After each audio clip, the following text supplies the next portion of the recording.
Good Friday afternoon here at Weather and Ag in Focus. Thanks for tuning in. It ought to be a fun-filled hour. Lots of great things to cover today. One of those, first and foremost, should be the weather. Now, look, am I the only person that walked outside last night, let's say about 5 o'clock, wanted to take a walk because, well, it had been lovely. It had been a nice afternoon. The wind hadn't been too bad. And by the time I got myself outside, which was right around 5, I suddenly needed to go to long pants, a jacket, probably should have grabbed a pair of gloves.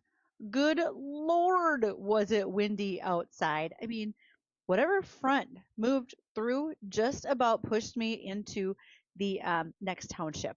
It was brisk out there. Went from about 75 to about 49 in just under 2 hours. I thought that was a pretty good decrease. So I bet I'm not the only one who saw that happening. And as those winds started to ramp up, I could tell that there was a few places someone might have been burning a ditch, and I could see some smoke in the air. But unfortunately, I could also see some fields that had recently been, fertilizer worked in. We could see some of the dirt in the air at that point in time too. So we're hoping for the fact that everyone gets a chance to continue to plant in a timely fashion, so we have less of that going on. Meanwhile, what does it look like for the weekend for weather? Well, as of right now, we're looking at a high today in the mid 50s. So not terrible, but I can tell it's becoming more and more overcast since the sun was out this morning.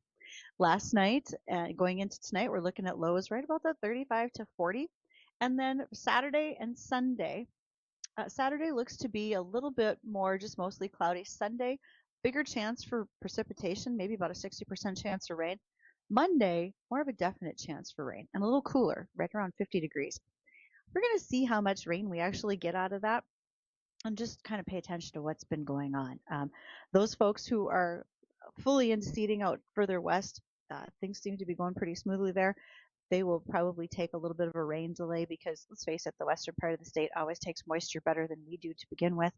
And when you've been busy and hectic for a solid week, sometimes it's nice to get just enough of a break so you can fix and repair and get caught up on things that need to be taken care of. So I would imagine that the weather will play an impact on that coming up over the weekend and into next week for a number of folks.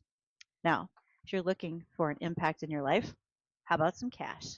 Well, following Weather and Ag in Focus every afternoon is the Jay Thomas Show from 2 to 5.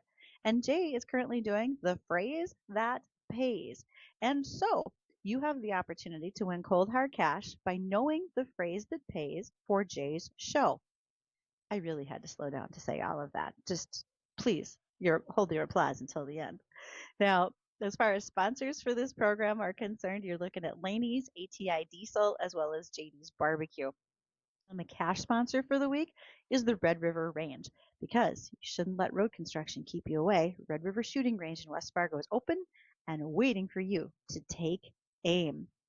Now, while we're on the topic of contests and so forth, WDAY Big Deals gives you the chance to bid on a North Dakota Country Fest VIP package through the Big Deals auction. The bidding opens next week on April 27th, and you're going to be able to bid on the 27th and 8th, then the 29th and 30th. What's included? Some of you are going to want this information, so you can be looking at your calendars, talking to people who live in the area, maybe getting some friends and family together to attend. North Dakota Country Fest is held at New Salem, North Dakota, by Salem Sioux, the big cow on the hill, the giant Holstein. And it's 4 days of live music, July 8th through the 11th. There's going to be concerts by Darius Rucker. Some of you still know him from Hootie and the Blowfish. Nate Smith, Billy Currington, Terry Clark, Black Hawk, Parma Lee, Susie Bogus, Low Cash, and the Bellamy Brothers. The Bellamy Brothers, that's taking us way back. That's a little bit like listening to Alabama sometimes. So keep that in mind. That's going to be coming up next week when you have the opportunity to bid on that VIP package for Country Fest out in the western part of North Dakota. Now, when it comes to things that are going on in agriculture, poultry doesn't necessarily play a big part in what we do here in the state of North Dakota. We've got backyard chicken flocks, but we don't have a lot of big poultry production. A little bit of turkey. We've got some turkey barns down by Winemere. There's actually a chicken hatchery also down in the Lidgerwood, Winemere area. I had a conversation this morning on Twitter. So, by the way, on Fridays on Twitter at 11:30, I host a live chat, and then additionally, it gets posted as a podcast later on. You can find that under the name The Nooner Chat. And when we did the Nooner Chat today, it was with a young man who started into the poultry business in Missouri. He has 4 barns. He has his primary function is his chickens. I think we would classify them as pullets because they are laying eggs. And it was so much fun to visit about him. And so, Addison, if you've got a moment to join in this conversation, you may find this funny. He has white chicken layers and brown chicken layers. And he said it's a massive difference in their personalities. The brown egg layers, did I say white chicken and brown chicken? No. Brown eggs, white eggs. The brown egg layers are like the friendly guys. You walk through their pens and they just want to hang out with you. They sort of follow you like a dog. If they could talk, they'd probably say, "Hello, tall man, what are you doing today?" He said if there's a noise, like a bearing went out in a conveyor one day and all the brown egg layers ran over there and all these chickens just hung around sticking their beaks in. What do you think that noise is? What's going on over here? Meanwhile, the white egg layers, they are kind of standoffish. They don't like noises and disturbances. If they get scared by a thunderstorm, they'll pile up, and unfortunately, the guys on the bottom get crushed. That's a bad situation. Death loss in a poultry barn happens. It's not unexpected. He also said that the roosters, this was what totally took me by surprise. The roosters have harems. There are certain hens that will always hang around with the roosters, just their specific rooster.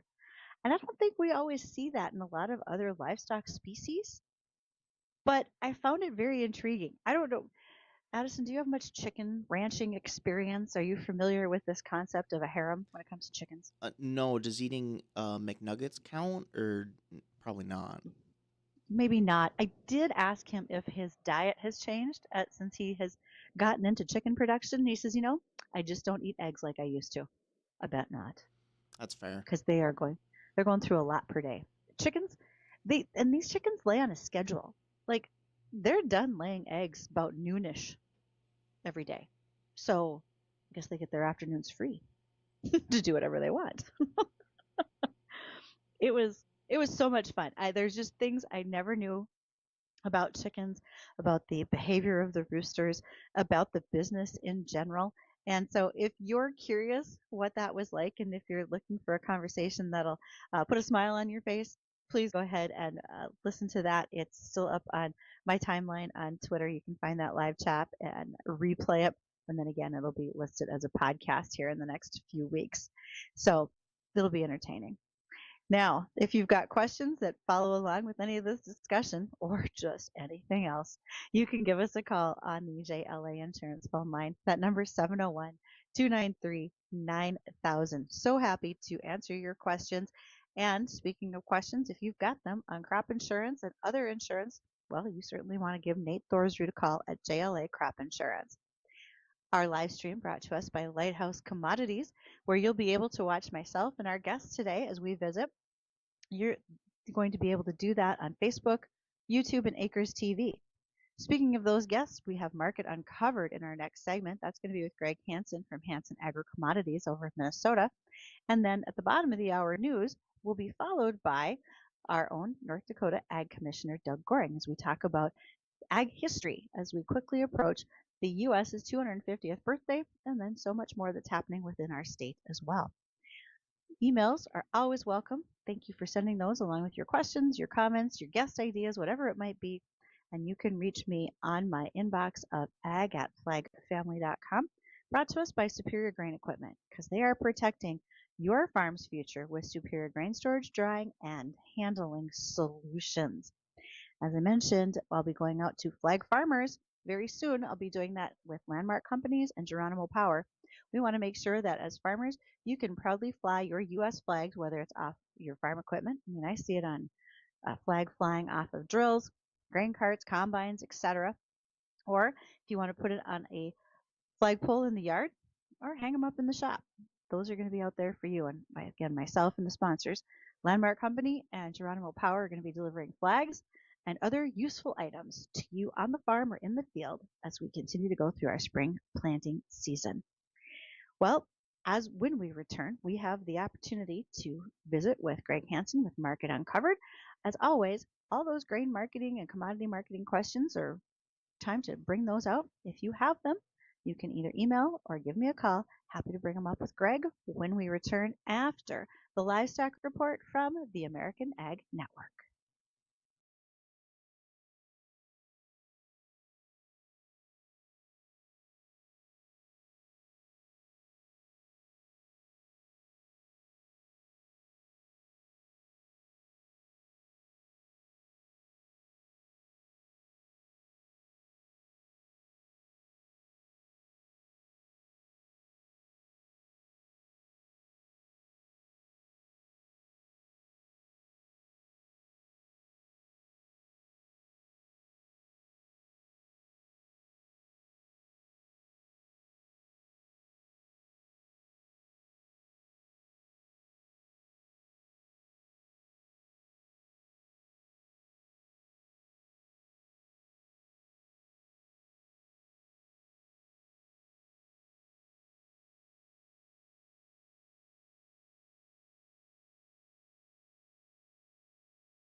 Have you ever wondered what your everyday friendly radio show hosts do on break? You know what they do? They drink iced tea, they polish off a sugar cookie, they text their guests, and they talk to Addison about making sure that things are running smoothly. Mostly because he's taking care of them all, and then he just makes sure to reconfirm to me that things are going okay. So, yeah, that's what happens behind the scenes. By the way, those sugar cookies, they were good. I highly recommend. I also highly recommend the conversations that we have every Friday at 1:20 with Gregg Hanson for Market Uncovered. And Gregg, I do have some questions from some listeners that I wanted to cover with you today. And the first is, well, have I should ask you this to start.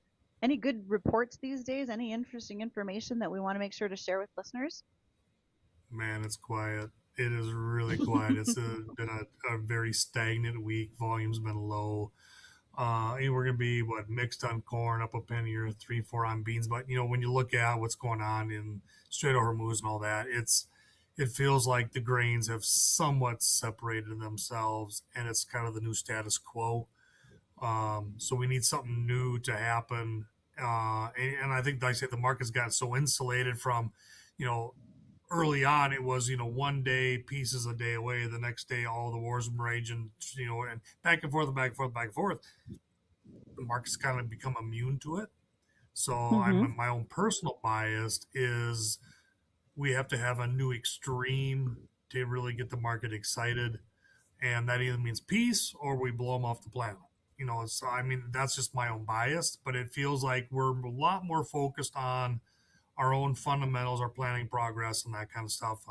Next big report will be about 2-3 weeks out. We'll get our first Mm-hmm. official new crop balance sheet on that day. When you look at the last few years, the market gets a little surprised when it sees a bigger corn carryout on that report, even though the market might talk about it for a month. But when they throw those big trendline yields in and we see a bigger carryout, and that's really the transition where we start to focus more and more on the new crop. But that'll be a couple weeks out. Right now, it's all about planting. So, would it be possible that a big weather event this early on in the planting season could potentially impact our markets whatsoever, or is it just too early for that? We haven't had any I big mean, hailstorms, it could. rain, etc. Okay, it It could. could. I mean, like planning's rolling along at such a good clip Mm-hmm. that and me personally, I don't get worked up on planning delay because this equipment's so big. We can now with GPS, you can run longer hours. You give us a small window, we can get a lot done. So especially up here in the north, I really don't get worked up on planning delay. Uh, but like with where I'm sitting right now, uh, we're considered moderate drought here in the southwest corner of Minnesota. I've had guys telling me they're having to plant things a little deeper than they would like to find moisture to get Mm-hmm. for emergence, and we could definitely use a drink. And there are places like that. So it seems like the rain's coming through. It's the haves and the have-nots. The people that have had moisture are getting moisture. The people that could use it aren't necessarily seeing it. I had a friend in Arkansas earlier today tell me he had his first rain in 2 months, and it was about 3/4 of an inch. So he was very happy to receive that. And to your comment, Greg, about we can plant pretty rapidly, there's a stat out there that we can plant 40% of the national corn crop in a week without major rain delays and breakdowns. And I think that's very true. Just as you said, major equipment can hit the field and we can do a lot very quickly. Now, Yes. when it comes to some questions from listeners, one of them is how aggressive should we be right now at these levels with being forward sold before the summer? Are we talking old crop or new crop? I guess. So, I mean, if we're I talking think I'm going to old go old crop, crop. if we're talking old crop, um, my bias is you've got 60 to 75 days, unless you've got a legit weather issue. Typically, seasonal say we like to kind of peak in that mid to late June time frame. And if you think about it, you get around that June 20th, these long-term weather models are a lot better than they used to be. 20 years ago, a 6 to 10 day forecast was kind of a crapshoot, but now even an 8 to 14 day can be somewhat reliable. You get to the 20th of June, and you can look at an 8 to 14 day forecast. You can see what the 4th of July is going to look like in central Illinois. And typically, 4th of July in central Illinois, that corn crop is pollinating, and that's all Chicago cares about is central Illinois. So I think when Mhm. you're looking at on the corn and the soybean side, you've got some time. We've got 60, 70 days, maybe 80 to kind of really watch and see what happens here. But we also know with where we live here on the globe and what those quarterly stocks said, there is a lot of grain on the farm. And there's going to be a time frame at some point where there's going to be a 6 to 10 week window where it will feel like harvest. There will be lines. I don't care where you go. And so, Mhm. we just have to resign ourselves that we got to get this crop moved, and it's going to be a slow go at times. But from the marketing end, I think you've got time to watch. And I do think we're trying to set ourselves up for some opportunity of upside, way different than what we saw a year ago. I think the war premium is definitely helping. And when you look at where some of this dryness is, and now that we're moving into a El Nino there might be some opportunity to trade some weather. So I mean, I wouldn't get overly greedy, but I do think you better be paying attention with those. There should be some opportunities coming. Another question for you, Greg, and that is, how do you feel like about corn or soybeans having more upside going into the summer? Um, I mean, like I say, I kind of touched on it already. We've got some more Right. premium in here. Um, let's let's talk corn. Demand is awesome. Hmm. Uh, we've been exporting corn on this dip that we had here over the first couple of weeks of the month. Look at the demand that popped up on the setback. So when you look at our export demand, they might have to raise exports again in May and tighten that carryout up a little bit. So I mean, and you look at ethanol, the margins are through the roof, and that same thing with bean processing too. I mean, there is with where gasoline prices are, ethanol's cheap, and so you're seeing some processors that were planning on doing some shutdowns. Some are doing them, but some are delaying them because the margins are just phenomenal. They're making money hand over fist. Good for them. Just remember to pass some of that on to the rest of us. But the demands are really, really good, and so that you want to have good demand. Our issue is we just got so much of the crop, and with where we are here, and locally, the basis is going to get sloppy at some point. But the futures, I think, with the war premium, with our demand, if we can find any little weather to chat about that is somewhat realistic, there's going to be Hmm. some spikes here, and just don't get too greedy, but there should be some opportunities. Soybeans, kind of the same thing. Um, it's not so much that they're going to raise exports, but the processors are making money hand over fist. They're going to have to raise the crush number a little bit. That probably comes out of the export and balance sheet doesn't change much.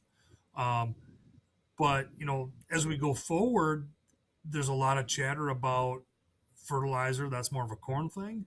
But Yeah. would we see maybe some people skimping on maybe side dressing or those kind of things? Could we limit some yield opportunities as we look Hmm. more into South America for the planting and our fall application period? If we don't get this thing straightened out, could we be limited globally on fertilizers, and that could affect longer term yields as we move forward? So I think I see us with some potential opportunities. We just have to see if things happen in the right order. But I see better chance of something happening than where we were a year ago. But we also have some higher input costs. We need these rallies to offset some of the stuff. I would agree with you in that situation. Now, that sort of leads us to this last question. Do you think we are close to the contract highs in December corn and November beans? Opinions like belly buttons. Everyone has one. My opinion is I think there's more upside than downside for the next 30, 60 days. Um, you know, I have a bias on where I think we can go, but I do think we're going to get a chance to get some opportunities to get some marketing done. So I mean that here again, that's my own personal bias, but I think there's a chance for some better prices than where we are today. I would not get overly greedy, but I think you can get a chance to sell something better down the road. 30, 60 days. Greg, you do a marvelous job of bringing us your opinion, but yet also solid advice as to what people need to be thinking about when it comes to our grain marketing. For folks to reach out to you after the show today and down the line, how can they reach you? Well, if you'd like to pick my brain a little bit more on more specific numbers, give me a call at 507 338 6433. You can always check us out on Facebook at Hanson Agri Commodities or our website at hanson-ag.com. Thanks, Greg. I'm looking forward to visiting again next week. And after the bottom of the hour news, we will be joined by North Dakota's Ag Commissioner Doug Goehring. We're going to talk about a little history in North Dakota as we approach America's 250.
Well, last segment I told you what your radio host does behind the scenes, and that involves drinking iced tea and eating sugar cookies.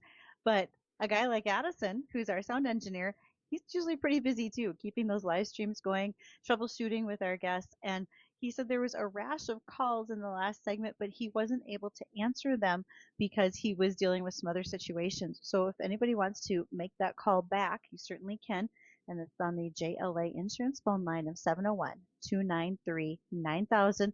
He will do his best to answer your calls, but he's only got 2 ears and so many arms, so he's trying to take care of it all. Meanwhile, if you are thinking about building a new steel commercial industrial ag building, I got a guy for you. Anderco Enterprises wants to talk to you. For more than 20 years, they've been working on the farm and in businesses in the area, and they are trusted with a reputation built on experience, reliability, and results that stand the test of time. Check them out, andercoenterprises.com, or call 701-277-7078. Monthly, I get the opportunity to visit with our Ag Commissioner, Doug Goehring, and we're really focusing on the history within the state as we lead up to America's 250. So, off topic, Doug, quick question for you, and that is, are there certain things that you're looking forward to when it comes to celebrating America's 250, or things that we're doing within the state? Geez, that's I, I'm probably too short-sighted right now because I'm more worried about just getting the crop in this spring. The rest Amen. is just going through the just trying to get it'll be great when we get to the 4th of July and we celebrate 250 years and we're going to be, out at Medora when they have the grand opening and the Theodore Roosevelt Presidential Library. We're going to be celebrating out there. Looking forward to a lot of things, but right now it's kind of like every day there's just a list in front of you and you just want to get through it and help out as much as you can out at the farm and make sure the guys get the seed in the ground and we manage appropriately. And And you're a farmer too. And, as you think about what the calls that you get and look at statewide, do you feel like we're 30% planted across the state? I mean, where I sit, I know that's a much lower number, but I was curious if you see something statewide. so that's kind of interesting because generally you're going to see like the Southwest open up and there's going to be a lot more planting early on. Then there's always a few of those guys in southeastern North Dakota. I won't mention their names. They're always first in southeast Right. North Dakota. There's a few. Yeah, they're breaking across. Right. They're putting it in. But this year, because of the way weather patterns have been acting, we actually had some significant delays even in western North Dakota. And we'll see what's going to happen this weekend, but they're talking about more moisture coming through, and there were some, smaller showers that were causing a few problems. And parts of the state are dry or just right, and there's a big chunk of of central North Dakota that I know is wet, and people are like, yeah, we can probably get into some high ground, but there's a lot of stuff that, the frost is just coming out, or it came out, but things still aren't, just perfect. So you're hearing everything. The land has a personality, put it that way. That is a perfect segue in the fact that it does have a personality, and those soils are so variable across the entire state. Where you farm is very different from where I sit. Yes, we can say a lot of that has to do with glacial lakes as well as just the glacier movement that came across here. But when you think about the changes that we've made over the years to keep those soils more healthy, etc., are there some things that come to mind where you think, okay, this is how it formed and this is what we've got to do to preserve it? Yeah. Well, and if you back up, and you'd have to back up to say, give a little bit of history and perspective on this. Back in the 30s, the Dust Bowl 30s, the Midwest was just ravaged by winds and drought, and we lost a lot of topsoil. In fact, I remember as we were in the 80s getting into the 90s, USDA had done some projections, and they were talking about 800 million tons of topsoil are lost every year in the United States. I don't know what the current numbers are, and I apologize for not having those. But that was, four decades ago. There's been dramatic changes in agriculture, and you think about the soil and the efforts that have been put forward. Go back into the 70s, backing up again in time. We had Minnesota, Manitoba, and North Dakota that started the Zero Till Association, and those guys were pushing for this minimum no-till type of system to put in place. That being said, you had a lot of farmers working to try and develop equipment that could do it. And think about the weight, the pressure that would be needed. So much was going on. Haybuster was one of those initial ones. Great Plains was another one. They were all looking at different type of equipment to try and help these farmers out that were looking at doing this type of agriculture. By the time we got into the 80s, we had been making some strides, and there were some things that were happening in minimum and no-till, and all of a sudden the big guys, Case, IH, John Deere, Bridgette, I'm trying to think of a missing one, but they started looking at this and saying, hey, maybe these guys have something, and they started working to help perfect that also.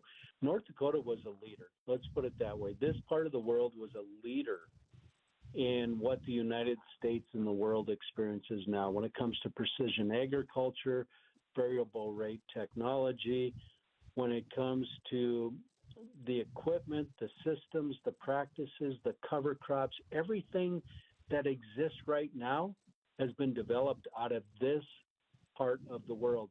And I think that astounds people. And we have visitors that come here from other countries. We have visitors from across North America that come here. The first four-wheel drive tractor was, created right here in the upper Midwest in North Dakota, northeastern North Dakota, northwestern Minnesota. We have a great story to tell.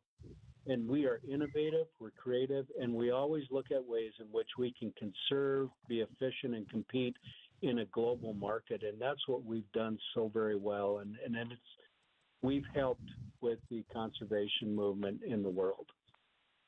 Your history lesson is so spot on in the fact that we could do this. We could learn our conservation practices here because we have such a diversification in our soils and our microclimates as we move across the state. So you're exactly right. We've been a leader in all of those areas. It started as far back as Theodore Roosevelt coming to the state. He is well known as a conservationist. It's only fitting that he did so much of his livelihood was here as well. We can say whether that was positive or negative, or positive or success, but he was still here and he learned a lot of those fundamentals from this region. And it's not just about soil. We've gotten a lot better about water management. And I think that that's probably an ongoing lesson we have to learn is managing our water well because of our climate where we tend to be a little bit more dry. And we're probably seeing some, now if you were to look at your crystal ball, what's our next step for good water management practices in the state? Well, in the state, I think there's some things that we got to continue to work with the Water Resource Department and on the Water Commission, and I serve on the Water Commission. There's some areas there that we need to continue to work with landowners, producers, to try and get more irrigation established, especially where they want it. There has been new technology that has come about. There's been more conservation efforts going to more low pressure systems, but also there's been some other unique things that have come about. This was actually designed, what I'm going to explain was designed in Kansas, but they call it the Dragon Line. And it just comes off from the actual pivot, and it has a line that drags down onto the ground. They don't suffer evaporation when they're now actually irrigating their crops. They're conserving 18% or more of that water by not letting it just go into the atmosphere. It's going on the ground. It's soaked up. Plus, if you've ever been in a pivot, you'll notice you got the deep tracks going all the way around. That's because as you're watering, that ground is getting soft and it's having to dig its way through. Well, now Yeah. those wheels are far out in front of and ahead of the where the water is being placed. It's more efficient. It's working. There's also some new systems out there that are autonomous, that are starting at one end and going to the other end. They look like some of the older type of irrigation systems that used to just move laterally across the field. And you've seen a lot more of those in shorter crops, grain crops. More often than not, you saw them in alfalfa and forage crops. But it's those types of systems that they've started to automate. They've put a lot more and utilize more sensors in the soil to find out when the crop actually needs it. But there's some other things we got to go back to biology itself and remember that the requirement for water is at its highest when a plant is actually pollinating. After it pollinates, your water usage and needs go off dramatically within 3 weeks. So guess what? If you're pollinating corn on July 23rd, by August 14th, your water needs are next to nil. And yet, some of the things that we're seeing, and you see it in Kansas, you see it in Nebraska, you see it in Texas, you still have a lot of irrigation running all the way into September. And it's like, well, we're doing it because we want the plant to stay healthy. That plant is pretty much done. And we have a waste of resources. We see some of the same things taking place in some operations. Sometimes guys are, well, it's extremely hot and we just want to maintain, test weight, or we want to add test weight. Still goes back to the health of the plant. But at that point, the plant's cannibalizing itself anyways. You can still have a good structure in place if you've had ample moisture, at least by the time you get to 3-4 weeks after you've pollinated. You can move on to shutting that irrigation down, start managing, looking at that plant. There's a lot of other things you're going to have to look at with genetics, and I really believe that with seed genetics we have now, the breeding programs that are out there, we've improved that just dramatically, especially when it comes to phosphorus, nitrogen, and water usage. So much better at all of those things. Once a month when we get to talk, we start with history. We move to innovation. We sort of stay on the script that we're supposed to be following for the notes that we have, but we continuously prove that North Dakota is an environmental stewardship leader globally, and particularly in the U.S. And as we think about what's going to happen for America's next 250 years, it's going to fall to us right here in this region to continue to be leaders of all of that. Yeah, I think it's just because of the challenges we face. We're landlocked. We're right smack dab in the center of the middle of the North American continent, and we've always pushed to be more innovative, more efficient, because we got to compete with the neighbors next door, and we got to compete in a global market. And we've been blessed and fortunate to have the soils, the microclimates we have. We produce 54 different commodities. We just continue to look at ways to evolve so that we can be at the top. And let's face it, when you have a state that produces 10 commodities, we're number one in the production of 10 commodities nationwide. I mean, that speaks a lot for North Dakota, and it's such a great story to tell, and people are astounded. I remember Sonny Perdue asked one time, how come North Dakota is getting so much money in specialty crop? Well, it's because we have potatoes, sunflowers, peas, beans, and he was like, oh my God, I didn't know they did all that. Yeah. We're not making it up. It's all here. So, Commissioner Goehring, thank you so much for your time today. I know you've got lots on your plate every day, but thanks again for your time, and I look forward to our next visit. It was great. Thank you, Bridgette. Thank you. And for all of those who are listening as well as watching on the live stream, stay tuned. I got a few more headlines to cover when we return.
If you have a moment, don't forget to go to techsupport.farm and check out the Fence Check assessment. Make sure your cybersecurity is up to speed for your farm and agribusiness.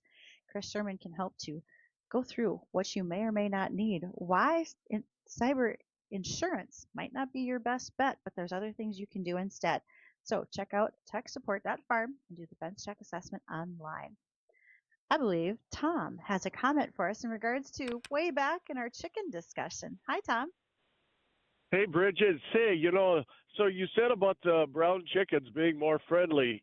Growing up and after that, people had ever said that if you ever wanted to get chickens and you got a family, get the chickens that lay the brown eggs. They're friendlier.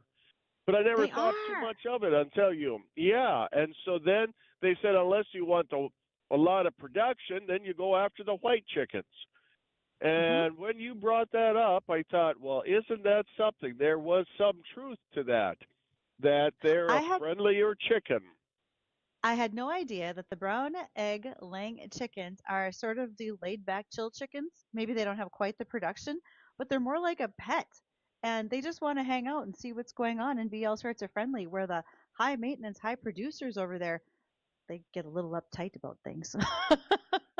Yeah, and they said they're good with kids, the brown chickens, because they're friendlier. They're a family chicken. Isn't that something? Yes. Well, and he also told me that he said chickens are really tough on equipment because they're constantly pecking and scratching at things where they shouldn't be. And there's apparently these brown egg laying chickens are sticking their beaks where they shouldn't go either. And he said they're constantly breaking stuff. So he really has to do a lot of maintenance in the barns. I had no idea the chickens were this much of a disaster, but here we are.